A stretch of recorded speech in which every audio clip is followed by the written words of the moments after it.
Today we are going to make an amazing coconut fish curry and I'm so sure you will love it. So I start by frying my onions until they brown. Add your fish masala and start to combine everything together. Add some chili flakes and some diced tomatoes and tomato paste.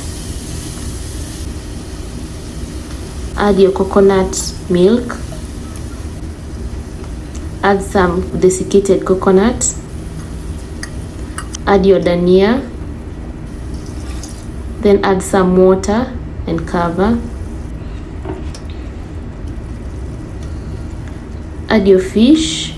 Reduce your heat to low heat. Turn it to the other side and cover. And voila, your fish is ready.